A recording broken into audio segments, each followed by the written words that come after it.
Assalamualaikum warahmatullahi wabarakatuh. Alhamdulillahirabbil alamin wa bihi nasta'inu ala umuri dunya waddin. Wassalatu wassalamu ala asyrafil anbiya'i wal mursalin sayyidina wa maulana Muhammadin wa ala alihi wa sahbihi ajma'in. Amma ba'du. Yang saya hormati dan saya taati Romo Kiai Haji Muhammad Idris Jamaluddin beserta ibunya Haja Muhimah Falasifah selaku pengasuh pondok pesantren Al-Mifid Putri dan Qorofi Ruhina. Yang saya taati dan hormati Bapak Dr. Hanifuddin Madum dan Ibu Khairatul Idawati selaku pencetus pasti aksi literasi. Yang saya taati Bapak Ahmad Nidomi selaku Mudir Madrasah Diniyah. Yang saya sayangi para teman-teman kelas 6 Madrasah Diniyah. Tidak lupa kepada kedua orang tua saya yang selalu mendoakan saya. Nama saya Nurul Hikmah. Saya akan menjelaskan mengenai bahaya riba. Ya, riba di sini saya beri tanda timbangan. Timbangan yang tidak sama sesuai ukurannya, ya.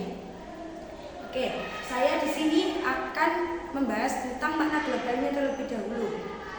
Makna global surat Al-Baqarah ayat 275 sampai dengan 278 itu apa sih? Ya.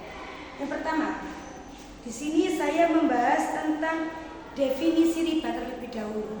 Riba itu apa? Riba itu adalah penambahan utang dari jeripaya seseorang. Jadi kayak gini, utang penambahan saya beri tanda plus tambah y.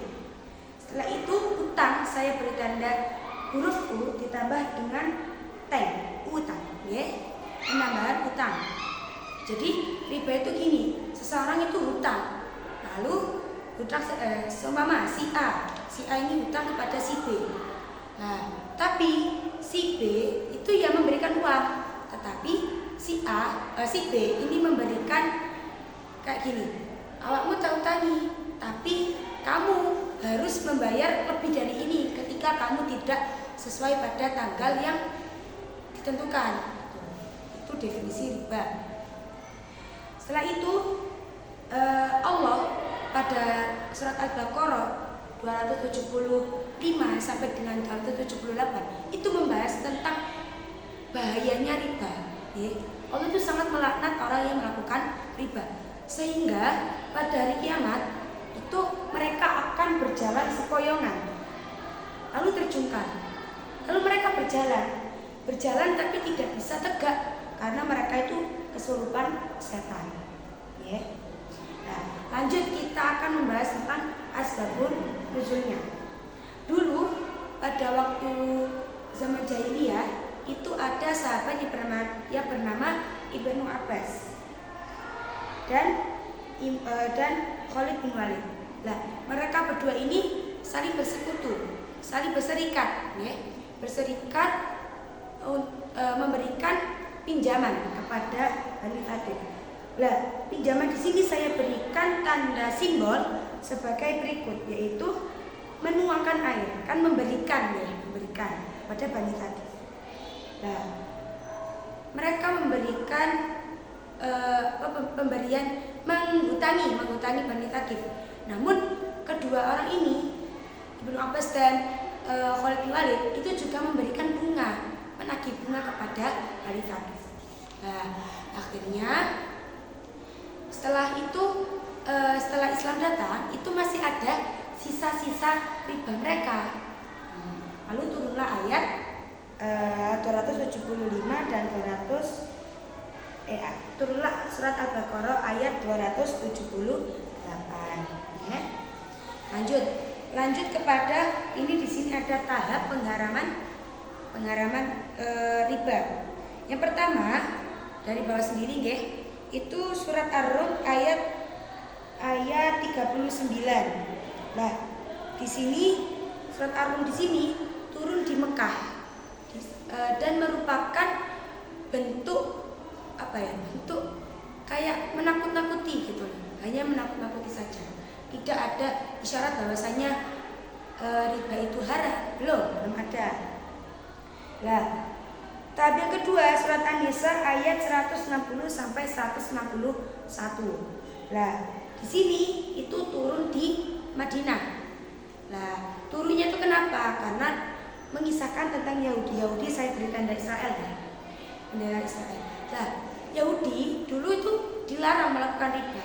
Namun mereka itu malah memakannya. Atau mereka itu lebih untuk menghalalkannya.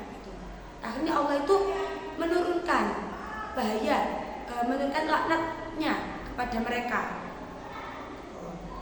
Nah, di sini tuh baru menunjukkan isyarat bahasanya riba itu bisa membuat Allah itu marah gitu ya. Terus lanjut yang ketiga, Ali Imran ayat 130. Ini turun di Madinah. Nah, di sini baru bentuk pengharamannya itu hanya juz'i saja. Hanya separuh. Lalu Al-Baqarah ayat 278 sampai dengan 279. Di sini pengharamannya sudah mulai utuh, kulli. Di sini saya beri tanda apel yang utuhnya, yang tadi juz itu apelnya separuh. Oke. Kita lanjut pada kandungan hukum. Nah, kandungan hukum yang pertama mengenai pembagian riba. Riba itu ada dua, riba nasi'ah dan riba fadl. Riba nasi'ah itu apa? Riba yang tadi kan memberikan hutang. Nah, diberi tempo. Nah, kalau tidak memberi tempo, nanti uangnya itu harus berbunga. Jadi harus tambah dari yang dia utang. Nah, riba fadl. Riba fadl di sini ada dua jenis. Contoh aja ya, langsung ada dua jenis gandum, tapi berbeda timbangannya. Yang satunya 1 kilogram, ini 1 kilogram. Yang kedua 2 kilogram. Nah, ini namanya riba fadl. Satu jenis tapi berbeda ukuran. Nah, kalau barangnya itu tidak sejenis, itu boleh berlebih, tapi harus dengan cash. Ya. Nah, lalu mana riba yang diharamkan? Semua riba itu diharamkan. Ya, yang kedua, apakah riba yang sedikit itu dinamakan riba, ataukah juga diharamkan? Terus maksud Ali Imran ayat 130 berbunyi at'afan mudha'afah itu apa? Maksud dari lipat ganda itu apa? Ya, sini meskipun riba sedikit atau banyak itu tetap dinamakan riba dan juga tetap haram. Nah, mana landasannya? Landasannya seperti berikut. Pada surat Al-Imran ayat 130 berbunyi at'afan mudha'afah. Nah, at'afan mudha'afah ini merupakan cerita pada zaman jahiliyah dahulu, bahwasanya orang-orang itu kalau melakukan riba itu selalu banyak, tidak pernah sedikit gitu. Lanjut landasan yang kedua, ya memang sedikit, tapi nanti kalau dilakukan setiap hari, dilakukan setiap saat bisa bertumbuh banyak. Sedikit bisa menimbulkan banyak. Yang terakhir, landasan yang terakhir, kenapa harus memakai landasan Al-Imran 130? Kenapa tidak memakai surat Al-Baqarah ayat 275 sampai 276, 278? Nanti bisa dilihat di Quran guys ayatnya bagaimana. Nah, dan juga kenapa tidak berlandaskan pada hadisnya Jabir? Hadisnya Jabir yang berbunyi, orang yang menulis, orang yang memakan, orang yang bersaksi atas riba, dua orang yang bersaksi atas riba, itu semuanya dilaknat oleh Rasulullah SAW. Lanjut kepada hikmah tasyri'nya. Bahayanya riba di sini itu apa? Bisa membuat diri itu memikirkan dirinya sendiri, memikirkan egonya sendiri. Only myself, hanya untuk dirinya sendiri. Lah, dia tuh juga bisa menganiaya saudara-saudaranya, saudara Islam maksudnya, nggih. Terus bisa membuat saudara-saudaranya itu merasa teraniaya. Terus bisa juga menghanguskan harta mereka, hartanya bisa menjadi tidak barokah. Nah, pada surat Al-Baqarah ayat 275 sampai dengan 278. Di sini Allah itu memang melarang riba, namun Allah itu sangat menghalalkan sedekah. Jadi janganlah kita berbuat riba, tapi lebih baik kita bersedekah. Semakin kita sering bersedekah, harta kita akan semakin bermanfaat dan barokah. Jadi sering menambah. Kalau riba, coba kalau kita riba, pasti harta kita akan mengurang. Memang banyak, tapi lihat kalau di zaman akhir, ketika di hari kiamat bagaimana.